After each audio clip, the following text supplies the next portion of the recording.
We got Taz on the line right now, so we want to get to him right away. Taz, how you doing today? Hey, Dave. What's going on, man?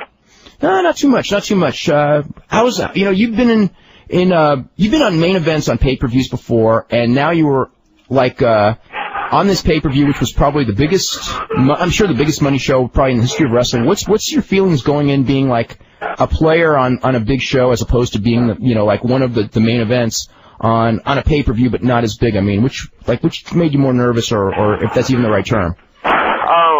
As far as nervousness, kind of feel the same if I was main eventing like an ECW pay-per-view or, working second, third, or first or fourth match for a WWF pay-per-view. But last night I was a little bit more nervous than usual. We all were. It was WrestleMania 2000, and you could just feel the buzz throughout the whole day, actually the whole week doing the Fan Fest that, this was a mega event. It was not to sound corny, but I was just happy to be a part of it. I mean, as far as going from like a main event guy on a pay-per-view to doing a non-main event, obviously, I knew that coming in the door here. I mean, I didn't expect to go into a main event right away, because if you start out your career, the first 2, 3, 4, 5, 6 months main eventing, where are you going to be 3 years from now? You can't stay on top forever. So, excuse me, I'm very happy with my placement right now. And I'm very happy with my progress, and I feel the front office is also. I know that's not really a juicy comment. I mean, I'm sure the people, especially on the net and stuff, and in the sheets and whatnot, would love to hear me say, "Oh man, I should be in a main event." I'm pissed off. No, I shouldn't be. Being a main eventer in ECW or WCW is completely different than being a main eventer in the WWF, and you really know that when you're backstage and when you work for this company. I mean, this is you're playing in front of 15,000 people, 12,000 people, 10,000 people on house shows, TV shows, 15,000 people. I mean, it's like, this is big time, period. I mean, big time. I mean, guys like Rock and Hunter and Show and stuff. I mean, Austin Undertaker. I mean, you really feel that they're big time major league players when you're here. It's kind of cool to have now I have a goal to become that again, just like when I started in ECW. Everybody thinks that, oh wow, Taz is a main eventer in ECW. But people forget that I didn't start out in ECW as a main eventer. I mean, my first 3.5 years in ECW, I was far from a main eventer. But see, people forget that. You gotta evolve into what Paul Heyman wanted me to be, or now in this case, I gotta evolve into what Vince McMahon wants me to be, and what I can portray. And I'm completely at whole with where I am right now. In making the move several months back, you basically had the mentality, I guess, because you had kind of made the statement to me, before you made the move, that your decision was based on, I mean, obviously monetarily is a big thing, but like being a big fish in a smaller pond or being like a smaller fish in a bigger pond. And what was, aside from the monetarily thing, I mean, what was the reasoning for you to make the move? The main reason, and this is not a slap in the face towards ECW or Paul Heyman, because I owe Paul so much. He got me here, and I never expected to be here. I was very content staying in ECW. I was making great money there, excuse me, and he was taking good care of me and my family. But the main reason was my last 6 months in ECW, I started to get very complacent. I felt like I was getting lazy. I felt like there was no more challenge. I had done everything there is to do there. I'd won every belt. I'd been pushed to the moon. There was like, what more to do? What more to do? I mean, a major part of being a successful pro wrestler is having the passion when you hear your music hit and you walk out there.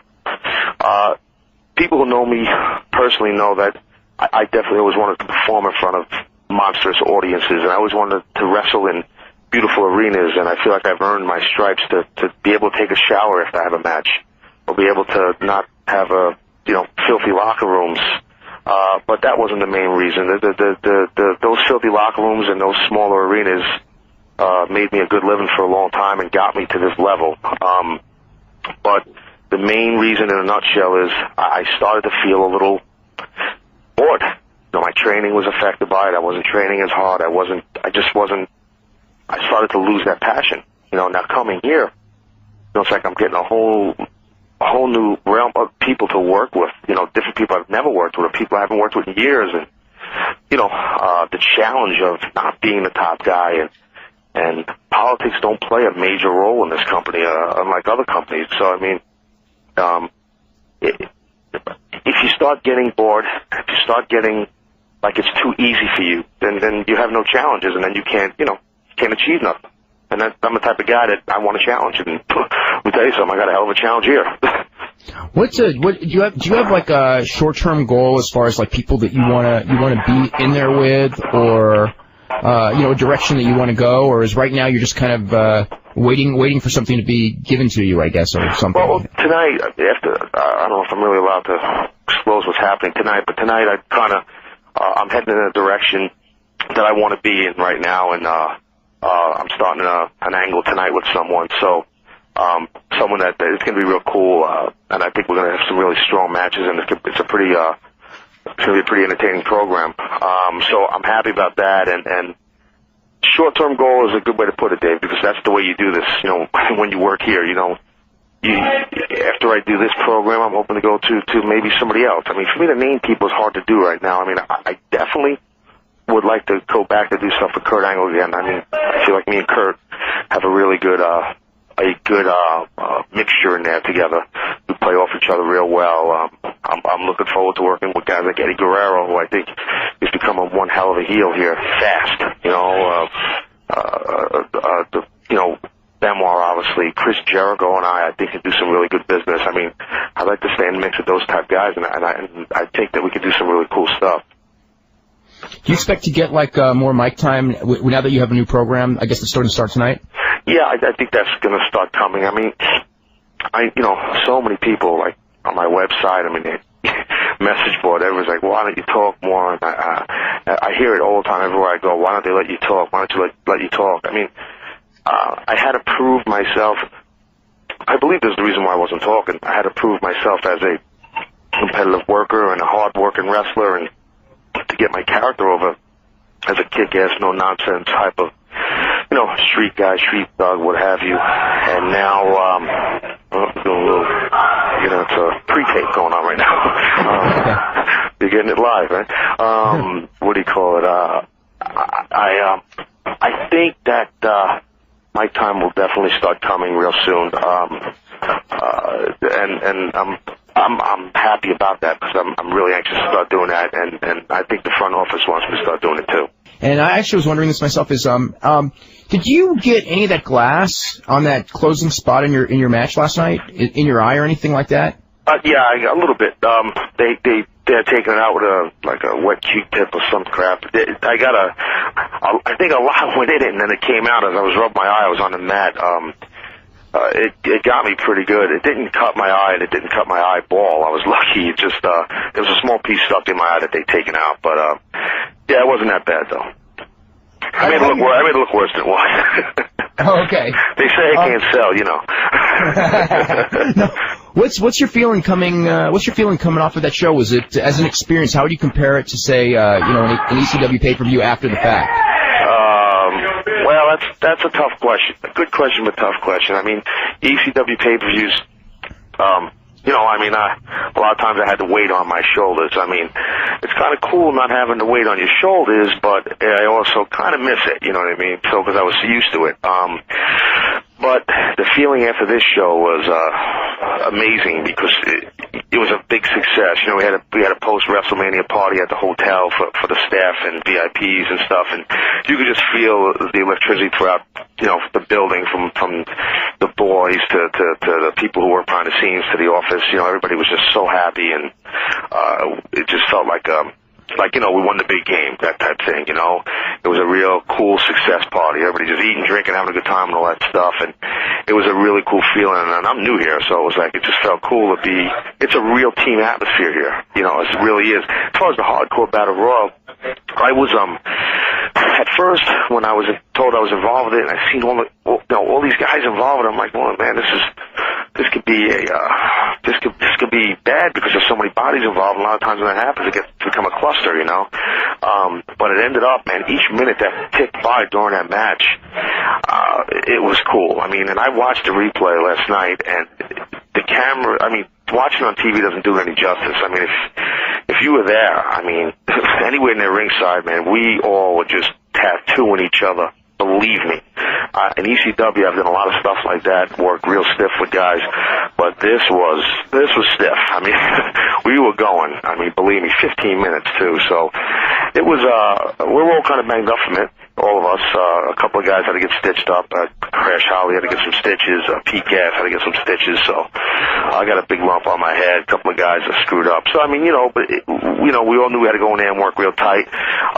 The match wasn't a heavily pushed match on the show, but I think Jim Ross put it best the night before. I seen him at the hotel, and he kind of felt like that match was going to be a sleeper, and I felt like we did that. Now, in that very finish at the pin at the buzzer, and on TV it was like 1, 2, and it sort of was like, were you in the right? Was that how it was supposed to go down? Was he supposed to like be putting his hand down for 3 and your body in the way, or? I hate to say this, but I have no comment about that, Dave. Okay. I'm sorry. You have to find out from those stores, but I have no comment. Because it was, I mean. Okay. I'm sorry. Okay, this is from Mike in Syracuse, and he's talking about an interview you did for our video, and you talked about you were very disappointed how Perry Saturn left ECW and that you would never want to work in the same company with him, and also comments about Aaron O'Grady, you know, Crash Holly. Now that these men are in the WWF, have your opinions of either of them changed? First off, I don't remember saying that about Perry, to tell you the truth, saying I'd never want to work with the same company again. I'm not saying I didn't say it. I might have said that, but that had to be quite a while ago if I said it. Since then, I mean, for the past 2 years, Perry and I have definitely, we're friends. Friends fight, you know, but when wrestlers fight, oh, they got heat. You know, that's the way it is in this business. You can't just be friends and fight. Like, if you and your friend from the gym get into an argument, it's just an argument. You know, when you're a pro wrestler, it's all over the place. Oh, man, these guys got heat with each other. They don't like each other. I mean, we're friends. Friends fight. Perry and I are completely cool with each other. And as far as Crash Holly, I mean, my first day here, he walked right up to me, shook my hand. He goes, listen, I just like buried a hatchet. I don't want any heat, and I hope everything's cool. And he was just such a professional and a gentleman. He came right up to me. And I was going to do the same thing to him, but he beat me to the punch. And me and him were just completely cool with each other. And I think he'd tell you the same thing. Are you surprised at how well he's done? I mean, as far as like a guy who, you know, I mean, it's funny because it's like whatever it was a year earlier, he was in ECW and didn't really make it there. Went home and then he went to the WWF, which is you know, got a lot stiffer competition as far as bodies and stuff. And he's actually, you know, not that he's a superstar there, but he's made it. You know, he's a guy on the team and it clear. You know, I mean, he's over because everyone's over. You know, but I mean, he is over.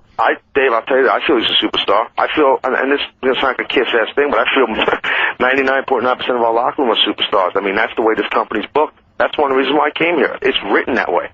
Everybody means something when it comes to that damn curtain, and that's the bottom line. And Crash, if you don't think he's a star, come to house shows and watch the pop he gets when his music hits and he walks out there with that scale and stuff like that. And every time we go to this guy gets a great reaction. And this 24/7 thing that he's been doing has gotten him over even more because it's perfect for his character. You know, it really is. Now, if a character like mine or a character like a character like a Chris Benoit, hypothetically, I mean, you can't pull off a 24/7 thing. I don't think so anyway, because you know these type of characters ain't really going to run from people.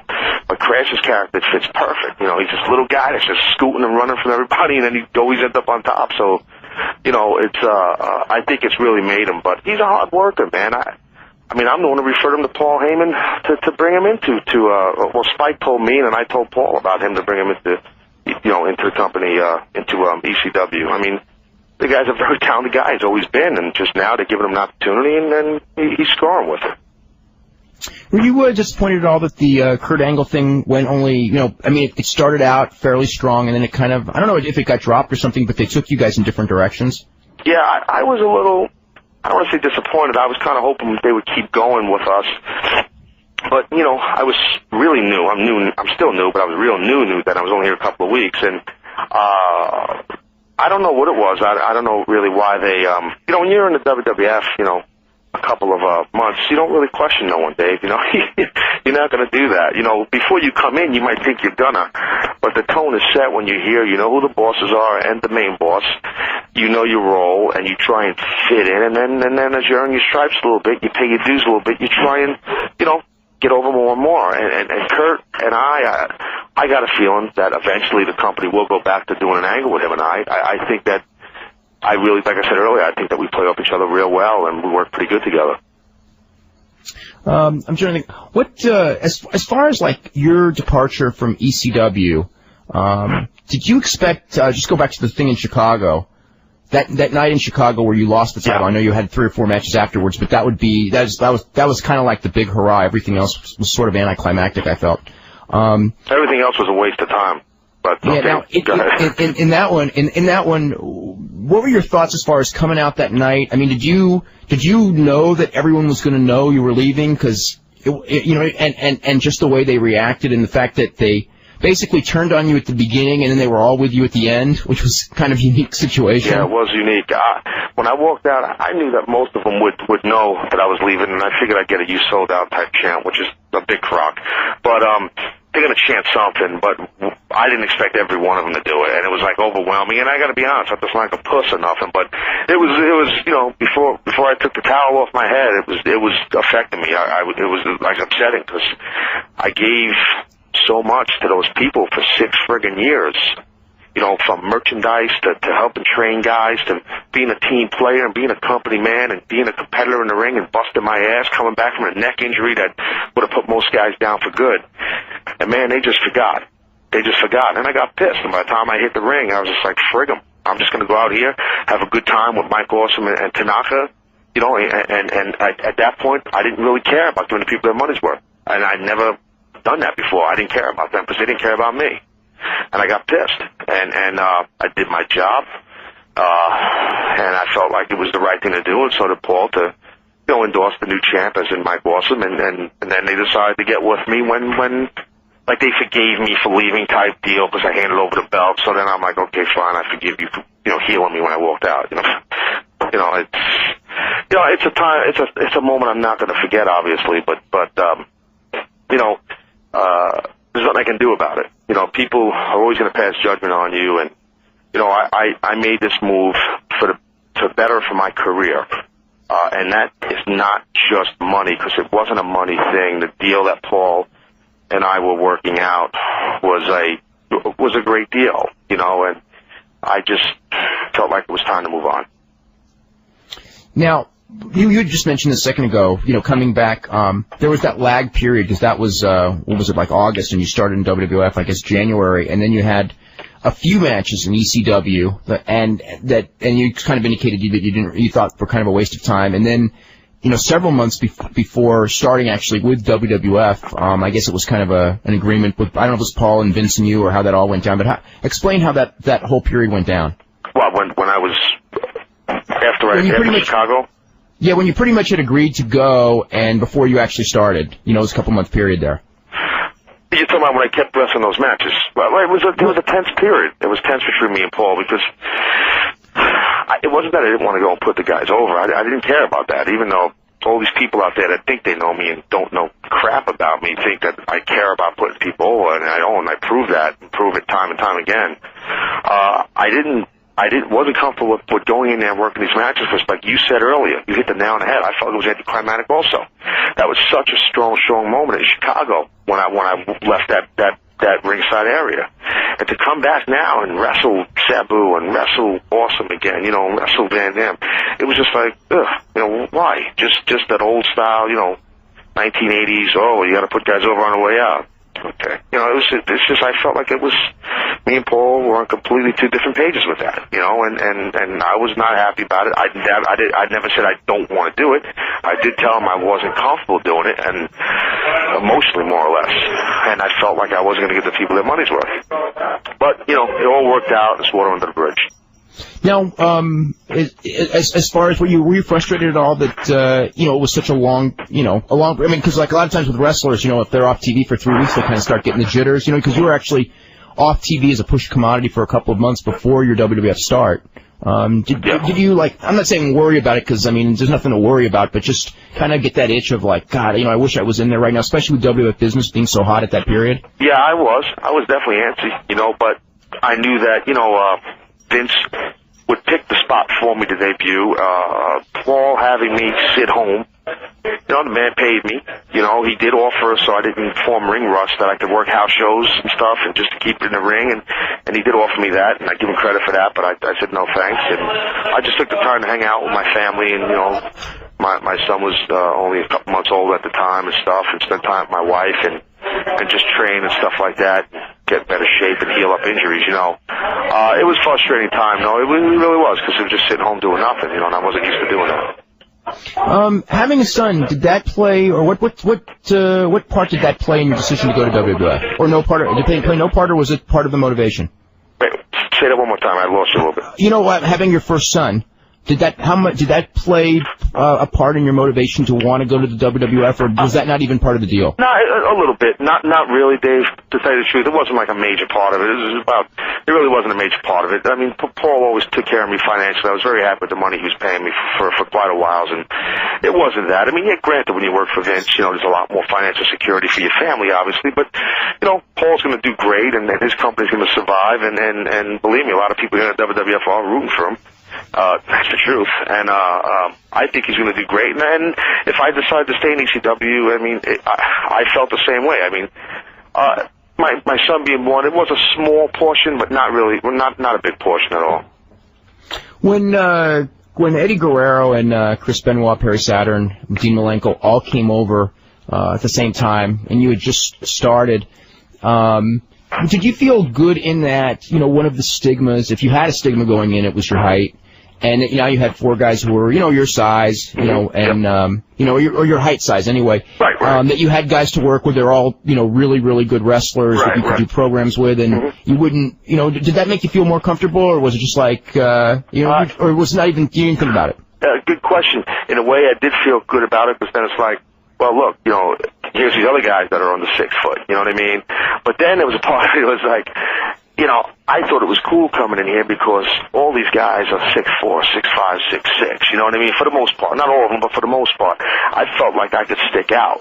And then when the Radicals came in, it was like, I couldn't stick out because we were all similar height, you know? So, you know, you know what I mean? Because even though I wasn't as big as the other guys, I figured that I was not as tall, I could stand out, you know, but well, I'm glad those guys came in. I mean, it's great for our business, and for WCW let 4 so talented workers, young, strong workers go. I mean, it's just completely idiotic on their part. I'm just glad that, you know, we got those guys.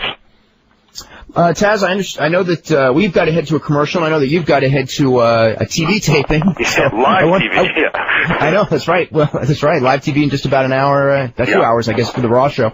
And you're going to be on the show, and I guess we'll see in just a couple hours your new program. Yep. And I want to thank you very much for doing the show from the arena. Hi, Dave, no problem. And I'm sorry we didn't touch base like a month or so ago, but my schedule, it got so hectic, you know what I mean? So all the fans that thought I was coming on, I want to apologize to them and to you too, okay? Okay, thanks very much. We'll be talking to you soon. Thanks, man. Take care. He got me here, and I never expected to be here. I was very content staying in ECW. I was making great money there.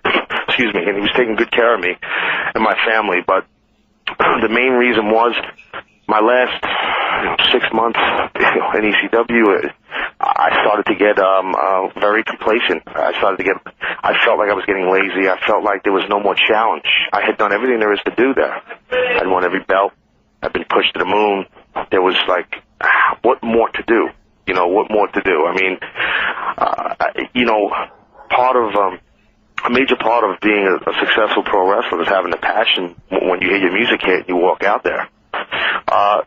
People who know me personally know that I definitely always wanted to perform in front of monstrous audiences, and I always wanted to wrestle in beautiful arenas, and I feel like I've earned my... Being a main eventer in ECW or WCW is completely different than being a main eventer in the WWF, and you really know that when you're backstage and when you work for this company. I mean, this is, you know, you're playing in front of 15,000 people, 12,000 people, 10,000 people on house shows, TV shows, 15,000 people. You know, I mean, it's like, this is big time, period. I mean, big time. I mean, guys like Rock and Hunter and Show and stuff. I mean, Austin Undertaker. I mean, you really feel that they're big time major league players when you're here. You know, it's kind of cool to have now I have a goal to become that again. Just like when I started in ECW.